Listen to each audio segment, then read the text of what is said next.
right, it's time for another episode of the PEBAheads, and today you're stuck listening to myself and this guy. How's it going, Scott? Good. Let's see. I need to get back in the swing of things here since it's been a bit, but we just passed the unofficial official halfway point of the season with the All-Star game, and thanks to Mike and all those involved with doing that. I know there were some hiccups there, but it's always nice to read the play-by-play by Mike and appreciate the effort that goes into doing that. Um, if we do switch to Discord, it would be awesome if we could sim the All-Star game out live and then share the either sim it out and then just watch the replay of it and then have Mike do the play-by-play or have someone and Mike do the play-by-play together. But that's down the road if we ever do the switch. Because right now, Is there been much talk about? I remember there was talk about it early, but I haven't heard anybody talk about it recently. I haven't heard about it recently, but I know the big reason, or one of the big reasons why they didn't, or why we didn't do it was because of Matt's situation of access, and it sounded like he had found a way around that. So could be still on the table. Should be interesting, but there's definitely some pros to it, if I remember correctly, about being able to, with the unpaid version, being able to go back and find conversations that the league had and save things better and the use part of that. So I'm definitely for it now. If before the only hesitation I had was I didn't want to one person to lose access to the league, and that's been in here, and that was my main only reason really for not wanting to do it. But after that sounded like it got resolved, I don't have a problem. It's just kind of what system do you want to use, and can learn the new way of. I mean, I've used it in the past for some other things, but it's like anything. Get on the bike and figure it out.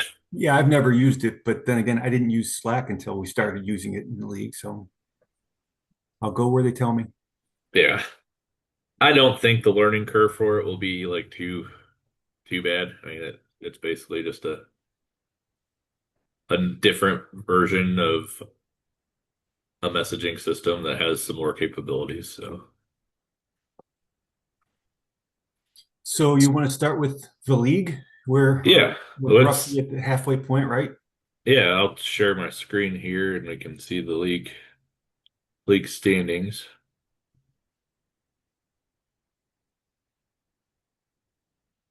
There it goes.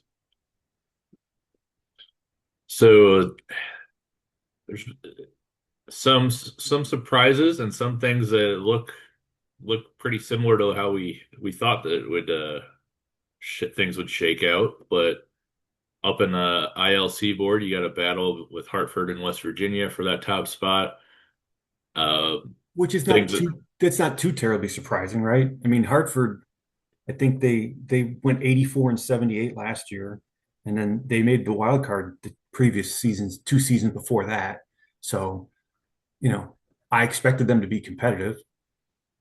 yeah, and they've made some moves during the regular season with trades, and it looks like Greg's kind of trying to figure out what way West Virginia is going to go, if they're going to be sellers or possibly add in some areas. So it should be interesting with the trade deadline coming soon on how that all Real shakes soon. out. Yeah.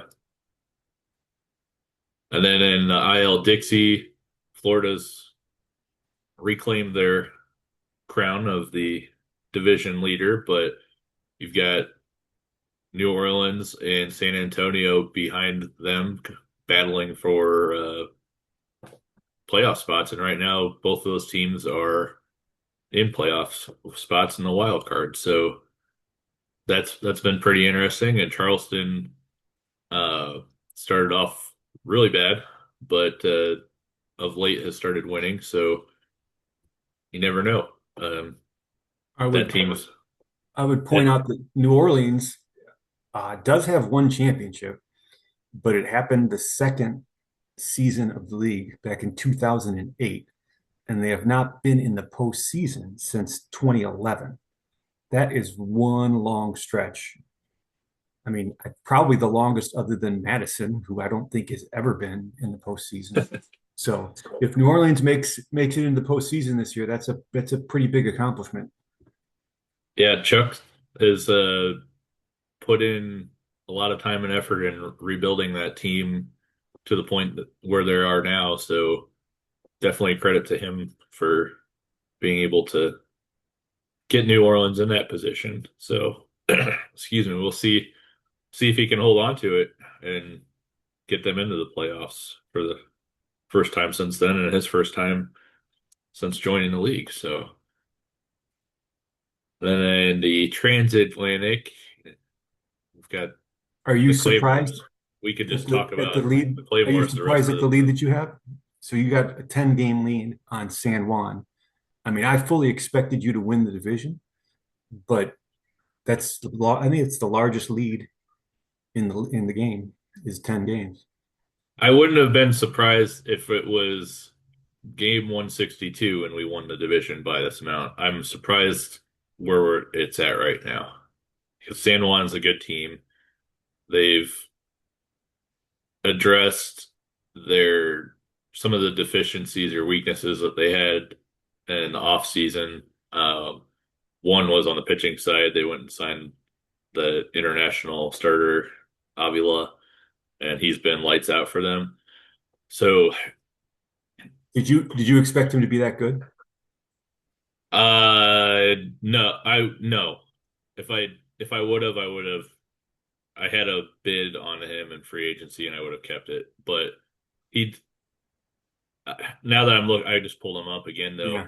He's starting to normalize to what closer to what I thought he would be because I think at one point was just ridiculous. It was like a below a 2 ERA, pretty well uh, into the season. It looks like maybe the past few starts have kind of ballooned that a little bit, but I think he's a great player and he was a great pickup for them. Um, Yeah, he's got a 7.20 ERA in the month of July. Now it's only two oof. starts. Only two starts. But the month of June, he posted a 4.5 ERA in five starts. So you're right. His April and May were just lights out. 1.40 in April, 1.51 in May. So it's an accurate statement to say he's somewhat normalizing. Well, and the thing with San Juan, that just being in the same division with them and following them a little closer because they're in the same division, but I think they've had some bad luck offensively. I think right now their offense is like seventh in runs scored, but on paper, I think, and then historically, they've been a much higher scoring offense. So there's definitely, I think there's going to be some positive regression there on the offensive side. Um, I'm not saying they're going to come back on a 10 game lead, but I think they're definitely one of the wild card teams. And if they get hot at the right time, could be a threat come playoff time. The rest of the division is kind of what I expected it to be. You've got four teams that are very close and they're kind of in the same position, I guess, for franchise wise, where it's like you're either rebuilding or you're trying to decide if you're going to start rebuilding, and maybe this season helps bring some clarity on that for a couple of the teams in that division. So, Are you surprised that New Jersey is the worst team in the IL? no, not by any standing. No, I mean, it's funny to pick on Mike, but like there are other teams that are bad, but when you're rolling out a starting rotation that's all Rule 5 guys, like, and I know he knows this. It's not like he was like, oh, And I'm gonna go compete. it's But clearly a rebuilding year for him. yeah, and I don't blame him for doing what he did because you're playing within the rules of the game.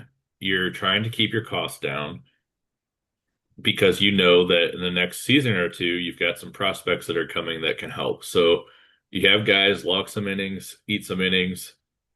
You still put a team out there, but you're helping the guy, you still have some guy pieces that are on your current team that you don't want them to suck too bad because they're part of your future plans. So it's it's not the it's kind of similar to what some other teams in the past have dealt with where it's like they knew they were going to be bad, but they didn't know if you talked to them heading into the season, they wouldn't have said that they would be at this point. So, but it's a little different than like what Kalamazoo went with last year because I think they thought that they would be somewhat competitive and possibly be a wild card threat and then end up having the worst record and get the number one pick. So that's kind of like a nice little segue into the SL Great Lakes since just throwing Kalamazoo's name out there. You want to switch over to the SL side? Yeah, so I'm not too surprised. I think we were talking earlier. Fargo, I think, had a pretty slow start, but has since turned it on. And right now, you've got at least Duluth, Crystal Lake, and Fargo all battling it out with a maximum 3 game lead for Duluth on Fargo and only a half game on Crystal Lake. So if you were to make me guess which one of those 3 teams ends up winning the division, I'm not sure I could. Just be a coin flip. Yeah. Any one of them could win it. And it's wild to see this late into the year just have the wild card is stacking up in the SL where, the Rising Sun would traditionally get three, sometimes four teams in the playoffs. And now you're looking at realistically probably two. But, um, and we can get into that division a little bit more down the road here, but, it's just, it's interesting to see the dynamics in the league change and teams in the Great Lakes definitely have we're building things that to be competitive in the future and we're finally seeing that come to fruition here. The fruits of their labor. Yeah. What's going to So be interesting to see is like how long can Crystal Lake hang on to the division and at what point do they get kind of have to start making some difficult decisions on is it time to strip it down and rebuild, or do we going to give this thing another shot? I think they're still probably a season or two away from having to really make that kind of decision. But and don't forget, some GMs just have an aversion to a rebuild. They just do not. They don't do it. They don't like it. I find them fun. The only downside is being a little bit on the slower side of sim schedules for this league.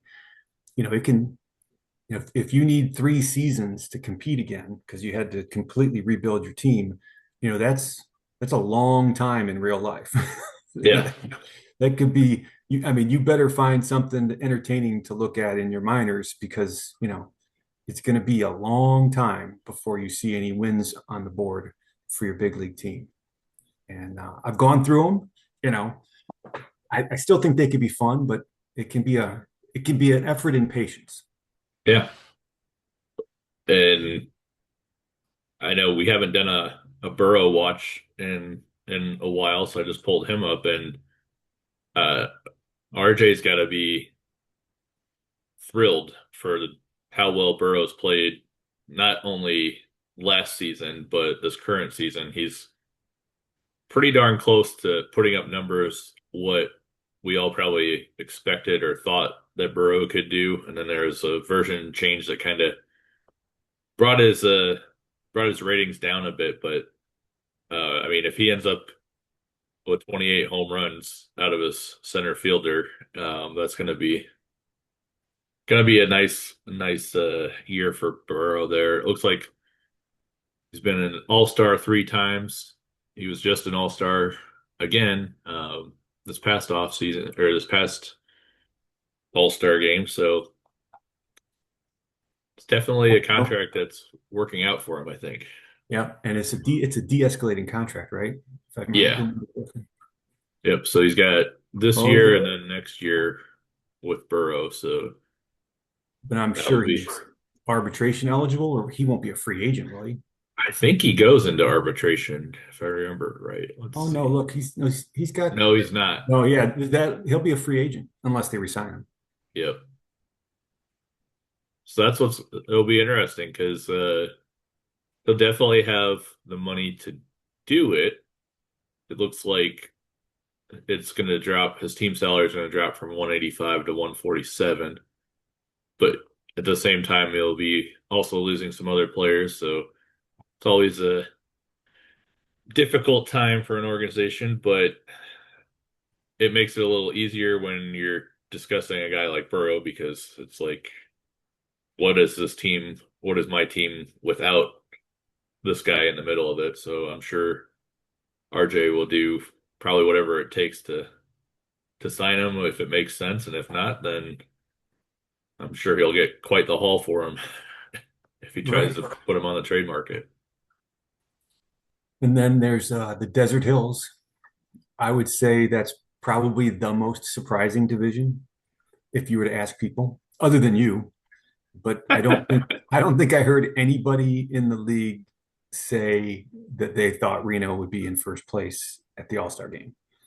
Um, if you pressed me, I would have thought that my team, Tempe, Palm Springs, and Aurora would all be battling it out, with Bakersfield being much improved, but not quite ready for prime time. Um, but I would say the biggest surprise of any team for me is Aurora, who I think you picked to finish last in the division.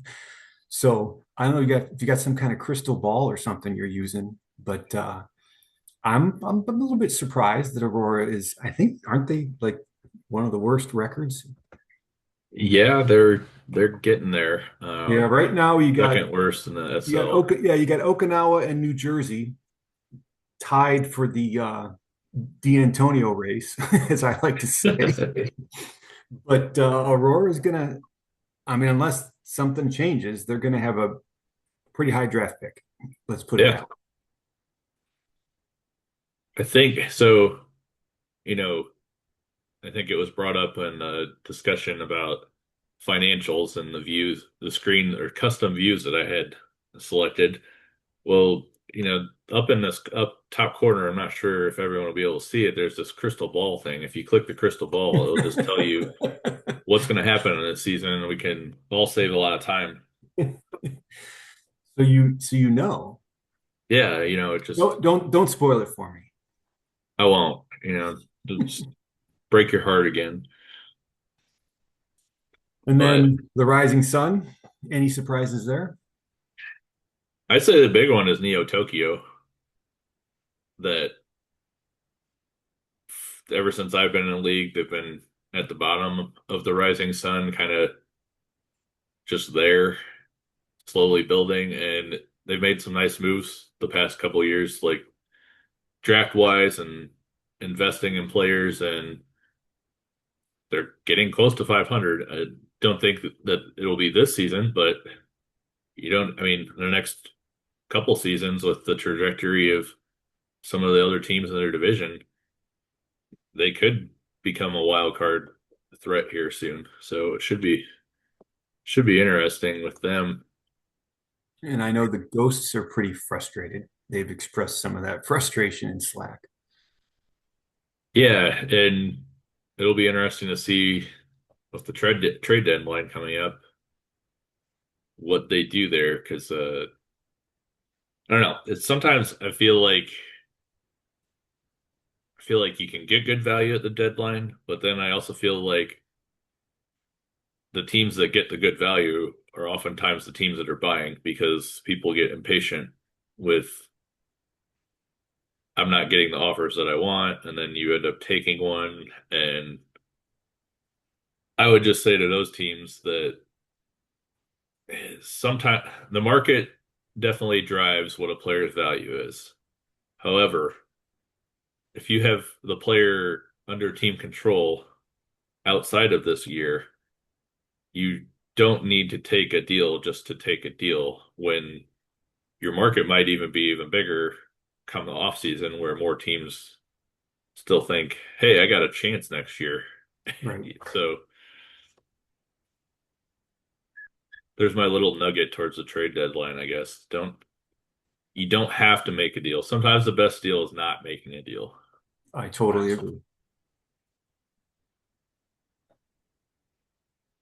But really, like overall on the SL side, each division winner is within a game of each other. So it's really going to be a battle there too for playoff seeding. Yeah, I've got the largest lead with 5 over Tempe. Great Lakes has only got a half a game. Duluth is half a game up on Crystal Lake, and Shinseki is 3.5 up on Toyama. So again, like I said, in yours, your 10-game lead is the biggest in either league. Yeah, But really the focus for the Claymores and probably Florida at this point is just who's going to be the number one and who's going to be the number two seed. right, And then, I'm willing to bet that Florida and the Claymores win their division. Outside of that, I don't know that I bet much money on any of the other ones. It looks like it could come down to the wire. yeah, it's a good competitive place to be. And I know there's been comments about which side is more difficult over the years. And really, I don't know. When I look at the league as a whole, and when you're looking at divisions, I think the way that the game is now, your win-loss records are pretty much in line on both sides. You're not having a division that's really like dragging your league down, um, like we've seen in a version or two ago. But I think the big thing for me is just it is the normal. This is normal now, and we all have to deal with it. So Right.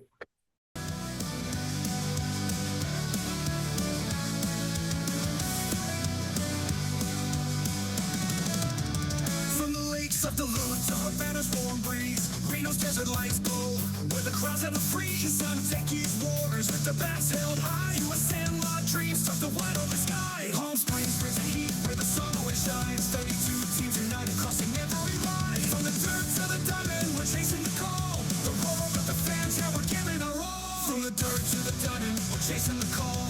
The roar of the fans, yeah, we're giving our all. Swinging for the stars in the PEBAheads game. Global fire, every city's aflame. From the crack of the back to the roar of the fight. Planetary stream, we're igniting the night. Oh, oh, oh, that is the name. Oh, oh, oh, we're changing the game. Scottish Piper cheer as the bases all run. New Orleans rhythm swings till the battle is won. Tempe's rolling the dice with the fastball surprise. Toyoma's precision lights up in our eyes. Nahamashi's heart beats strong when the dust meets the dream. Florida's golden fields where the champions claim. From the dirt to the diamond, we're chasing the call. The roar of the fans, yeah, we're giving our all. Swinging for the stars in the PEBAheads game. Global fire, every city's aflame. From the crack of the back to the roar of the fight. Planetary stream, we're igniting the night.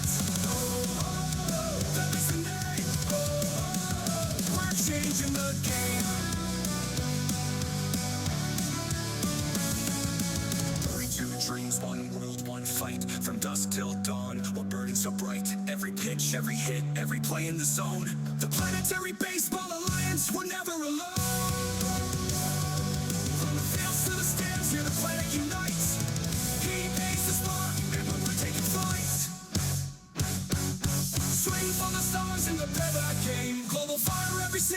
flame. From the crack of the bat to the roar of the fight, planetary extreme, we're igniting the night. Oh, that is the name. Oh, we're changing the game. We're changing the game. So raise up your gloves, let the banners fly high from San Juan to Kalamazoo. We're reaching the sky, planetary extreme baseball alliance, where the legends are born. Swing for the stars, let the world hear a roar.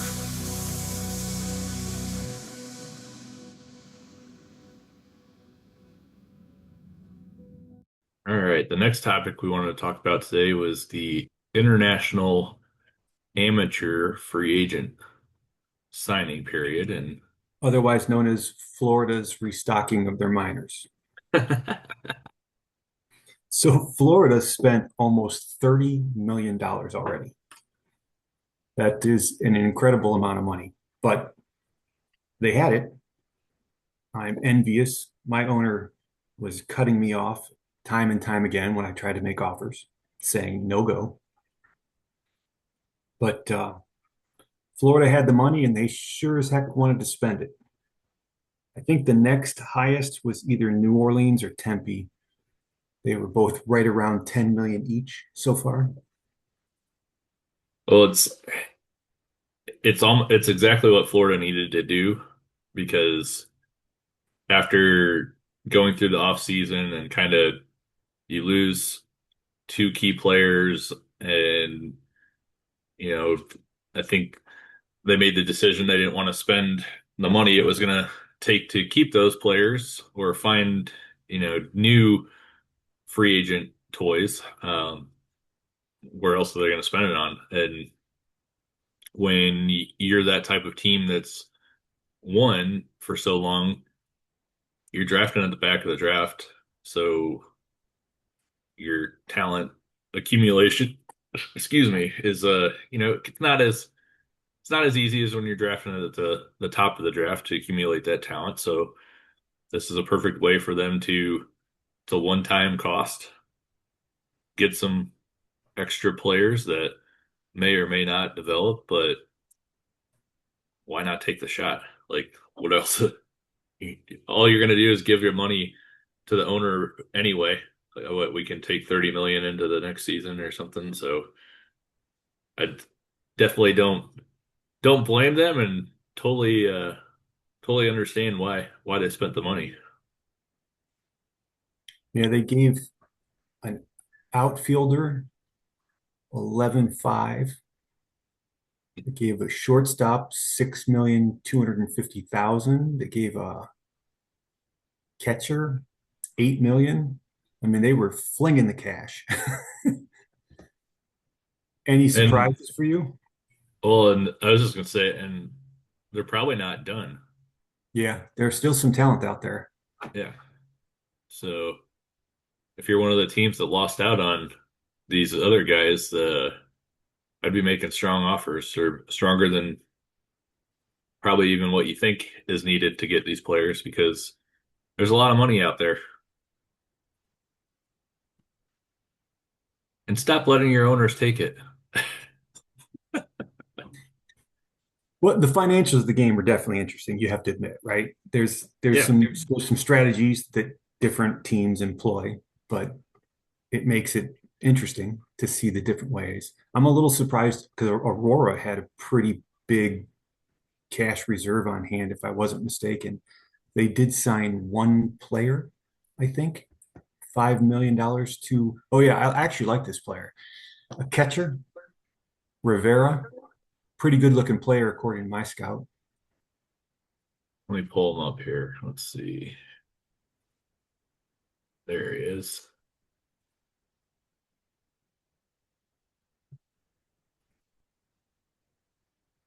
If you go to OSA's got him, 5 star, uh, very low development risk, which is uncommon, I think. A lot of these underdeveloped players with high potential tend to have a high or at least an average development risk.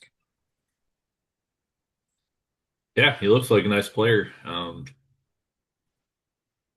He's not going to hurt you defensively, and he's going to be an asset on offense. So no complaints there. Just wish Aurora would. I'm sure it will after this podcast come out. We'll get an explanation or something in Slack, but I don't know. Maybe they just got outbid again, like they did in the offseason with free agents. Who knows? But I do like the catcher they got. So and then New Orleans was the other one that spent a lot of money, you said, and I think Yeah, Tempe also spent some money. yeah. New Orleans and Tempe both spent, I think, just around $10 million. Let's find some of the New Orleans ones here, and we can go Tempe into got a nice player. Did you see this Ricardo Avila see. shortstop? Yep, there he is. I like that guy, and I think he only paid him 2 million.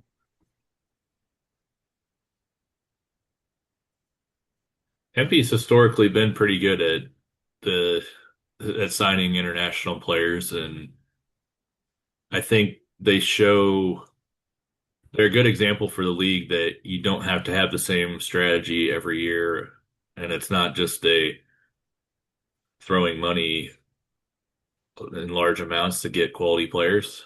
It's like you said, this guy looks like he could be a solid player if he develops, but to your point earlier, the development risk for him is extreme versus what we were seeing on that Aurora catcher.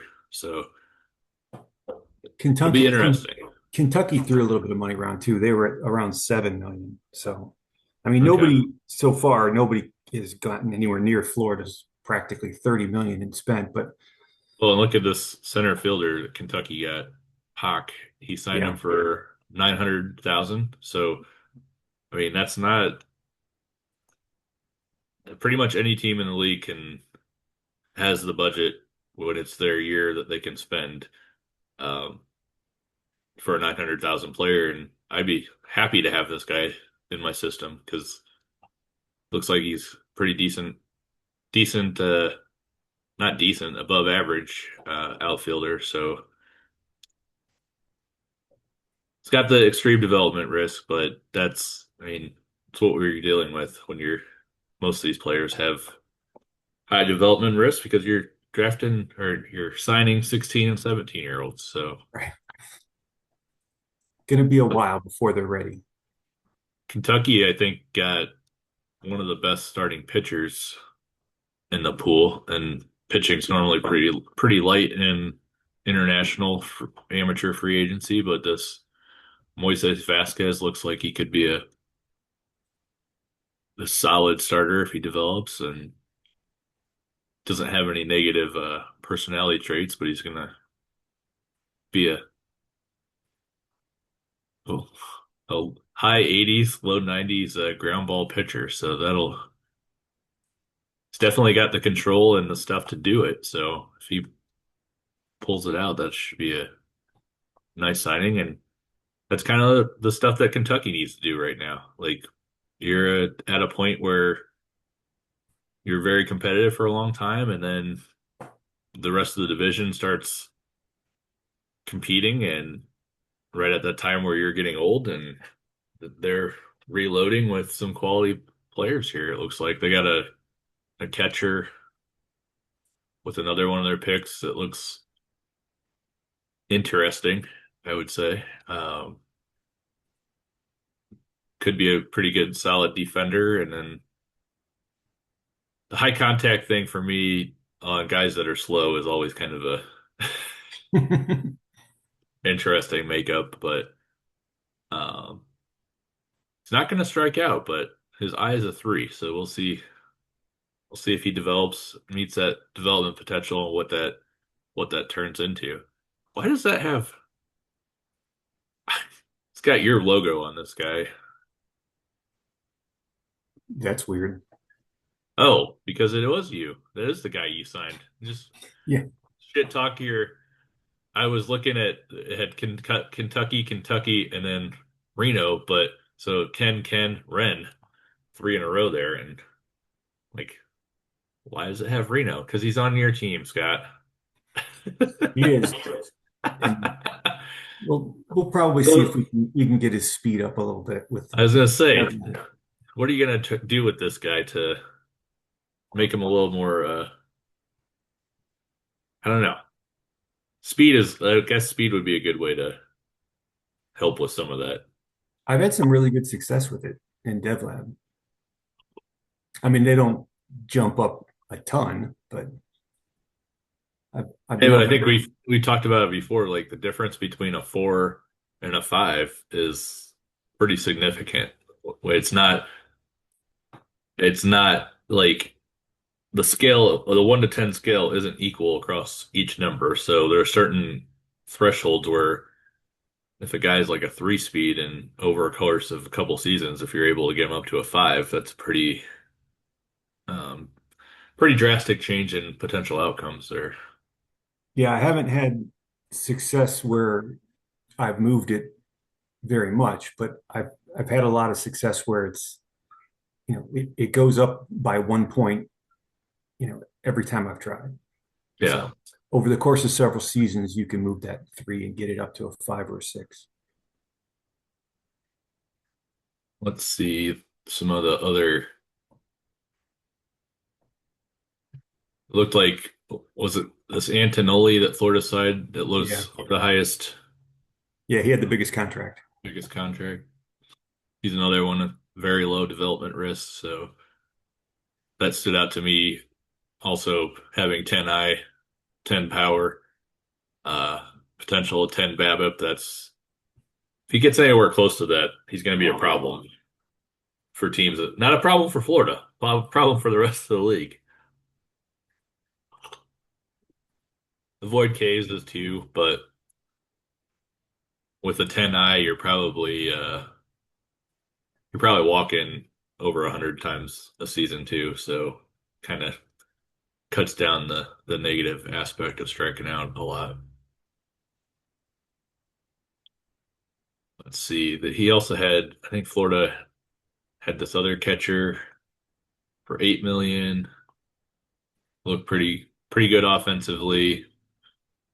I'd definitely say the theme that I saw for Florida is they're investing heavily in power. A lot of the guys they signed were elite power guys with 9 or 10 power. The catcher being one of them. There was another outfielder that they signed. Let's see. There's the other starting pitch or the other shortstop that looked pretty good. They Florida signed 10 power. This is one we were talking about beforehand that he's probably a third baseman or second baseman or first baseman, but still wherever he goes on the infield is going to be good enough to play there, and that power is going to definitely keep him in the lineup wherever that decides to move him to. Let me see. Where's this other Florida outfielder? There was one that they had signed that wasn't as, is it Segura? Yeah. But I thought this might be the best value signing on the first day. It was expensive. He was 3.5 million, but when you just look at the makeup of this guy, If he develops, he's going to be a monster. yeah. And I don't know if the extreme development risk threw some teams off, and so they just said we're not going to put the money into that. But I mean, if you have, he's the type of guy that I would have targeted if I were being a big player in this round of international. I guess that's what one thing we could talk about is just what do you do? Like, what's your um, philosophy, Scott, when you do have the restriction on how much you can spend? Like, how Yeah, do how do I you look tackle that? I look for value. That's what I did this year. Is even though I didn't have any restrictions because of overspending last season, but my owner was being a little stingy based on my budget. Um, I think I'm slightly overextended in payroll this year.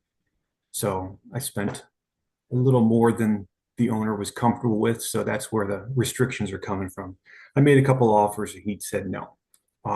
So the goal for me in that environment is to, find some value. I was looking at, maybe not the flashy 5-star people, try and get some kind of 3 or 2.5 star player that looks like they can be a solid contributor down the line that you might be able to get for, say, 700,000, 900,000 instead of 3.5 million or 11 million. Yeah, that's the situation I was in this year was being on the restricted side, and you're basically just hoping that you can sign a few guys, and if you sign more than a few, great. But still, the big key for me was making sure that I didn't spend over the 2.8 million because I didn't want to get back-to-back years of being It's a that, it's and a then it's a limit on individuals of 250,000, correct? it's like I think this year it says 233, Oh, but okay. yeah, right around 250. So yeah, it limits who you can offer, but at the same token, I still think this is way better than previous versions ago where it was just basically a small pool with a lot of people that had money and you're spending 15, 20 million sometimes. In my other league, I've seen people spend 40 million on a player. So Wow. I'm one player. yeah, it was it was ridiculously stupid. But because the other part of it is that's tax double. So I think like I'll have to pull it up after this and show it to you, but I'm pretty sure in his history next to the name it says 40 million for this one player, and it's just like they're not coming in developed. It's not like a D'Antonio where if he Right. hit the free agent market, yeah, I could see people spending $60 million a year on that guy. Like, but yeah, but the thing is like these numbers you see, they signed for 11 and a half, but the hit that the team takes is like double that because your first 2.8 million is like not taxed.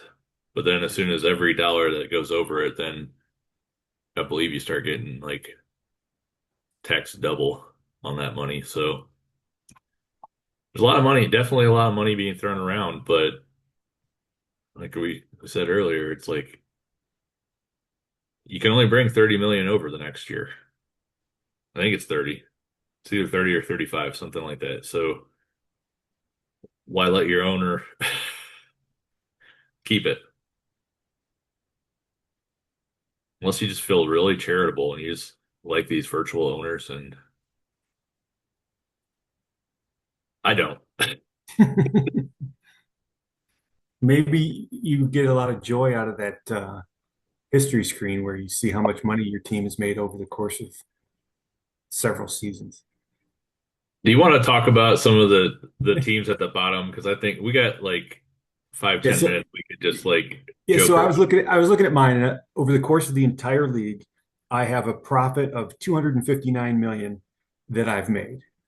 Some years in negative, most years are in the positive. But then I started looking at different teams and who was the one? There's some ones that jump out at you. Uh, Now I'm trying to remember who was the big one. There was, oh, so I'm going to share my screen and put yours up first. This is where we're looking at it. If you go into info and then history for your team, down at the bottom here, it has a balance. The Reno's at 259. I think And one of them that stood out. yeah, well, on the high end, and it should not be a surprise, was that Aurora and Florida have made a lot of money. I think Aurora might be number one. Yeah, They Aurora made, 696 and then and Florida Florida was number two. 629. So those are the ones, and then we'll put Greg on here just so Greg if Greg actually listens to the podcast, which I don't think he does. We're gonna find out now, though. He's at 692, so West Virginia is right up there. Like as I think they might actually have more than they're right under Aurora, so So I they're think number Yuma two. was the second worst, if I remember, or maybe not. Yuma has lost 52 million. So they have so we have a few teams in the league that have never have zero profit. Like over the course of the entire time that they've been in existence, they have lost money. 52 million for Yuma. And I'm wondering, like, that's pretty awful. I mean, I get it. You could say, oh, the job of the team is not to make a profit, it's to win. But, you know, you would think some kind of profit over a long enough timeline, but apparently not. But to be fair to them, there were a few that were even worse. Yeah. I'm trying to, can you remember who was the one who lost the most? I know Charleston was one that barely made a profit. It was 3.9 million, and but there was a few that were way worse. You gotta figure out which. Maybe just go up there and quick. Amsterdam's at a 431 million profit, so that's pretty good. Arlington's 71 million. Bakersfield is 344. Crystal Lake 372. All right, Duluth, I found it. you The found it? Madison Malts Okay. over their entire existence have lost $364 million. It's lost. That was the one that made me laugh yesterday. That's a lot of money to be flushing down the toilet. Like, you know, that's impressive. I don't think anybody can beat that. No, and I think this is the one we were looking at when we did. Now that I'm remembering this, we went and looked at thinking like, oh, well, maybe Madison's market's small. Maybe no, they're like in the top third market size. They're Yeah, none of that explains why they're I so think bad. you have to try to lose that much money. So, and then Aurora, it helps being a big market for Aurora in Florida. It helps being, consistently a winner. But, there has to, I would assume that there is some effort placed on trying to make a profit when you make that much money. Maybe that's what Mike's doing. He's just trying to put himself considerably higher than West Virginia for total profit of an organization. It's a lot of money. I don't think we can really spend it, but it's a lot of money. I wish, I don't know, I wish there would be a way to figure out how to do something like that in game where you could be like, look, owner, next 3 years we're gonna suck. But we want to take those profits and start investing them in year four Yeah. to but that would require the developers to focus on things in the game that are multiple seasons down the road. And I think their main focus right now is obviously perfect team, but for some reason they're just so fascinated with people that sim 100 seasons out and act like this is just so great. And it's like to me, that's like the most boring thing you could ever do. And I'm not talking about simming 100 seasons on the same file and playing the game and doing that. There are people that just hit sim and have it do 100 seasons and have the computer do, and then they look at the stats and stuff at the end, and it's just like, why? Not my cup of tea. Because here's my thing. There are people that'll try to do that, and they'll try to say that they learn things on how the game works. The problem is the game is being run by a stupid computer that it makes very bad decisions. Like if you're playing in a solo league against the computer and you start seeing the trades that they're doing with themselves, it's not smart. Like there's a reason why you can win 5 World Series in 7 years or whatever when you're playing solo. The And it's real not because challenge, of yeah, the real challenge is going up against other human beings. yeah. And that's what makes this league and online leagues in general so much fun because you have interactions with other people. And if you're the type of person where you're like, I'm gonna win every deal at all costs, you can have that, but ultimately down the road, someone's not gonna like that approach and it's just gonna be like, I don't want to deal with you. Bye. But that's like real life because I'm sure there are GMs in all the professional sports that are like, F that guy. You know, I'm not dealing with them. Or if I am dealing with them, they're going to overpay to get what they want, so that I get what I want. And it's like you don't get that in fantasy football. You don't get that playing fantasy baseball. Like, yeah, there's a dynamic of going up against other people, but normally it's like 10 other people or 12 other people or 16. It's not a league of everyone being run. Like, this is as close as any of us are probably ever going to get to a professional team or a front office of one, but definitely makes it fun. Yep. And this is fun, Scott, talking to you. I agree. Totally. Well, we'll get this up here in the next hour or so and give something for people to listen to over the weekend. Sounds good.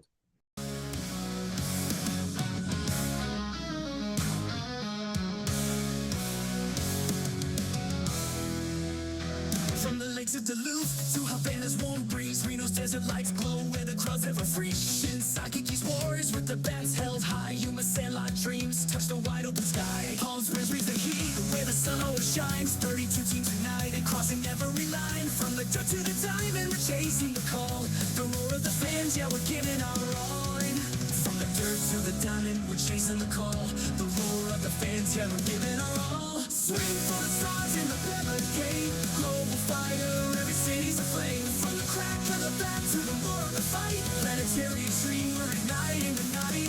Oh, oh, oh, Beverly's the name, Beverly's the name. Oh, oh, oh, we're changing the game. Scottish pipers cheer as the bases are run. New Orleans rhythm swings till the battle is won. Tempe's rolling the dice with the fastball surprise. Toyota's precision lights up in our eyes. Now machines are strong where the dust meets the tree. Florida's golden fields where the champions gleam. From the dirt to the diamond, we're chasing the call. The roar of the fans, yeah, we're giving our all in. From the dirt to the diamond, we're chasing the call. The roar of the fans, yeah, we're giving our all. Swing for the stars in the Beverly game. Global fire, every city's aflame. From the crack of the bat to the roar of the fight. Planetary extreme, we're igniting the night. Oh, oh, oh, Beverly's the name, Beverly's the name. Oh, oh, oh, we're changing the game. 32 dreams, one world, one fight. From dusk till dawn, we're burning so bright. Every pitch, every hit, every play in the zone.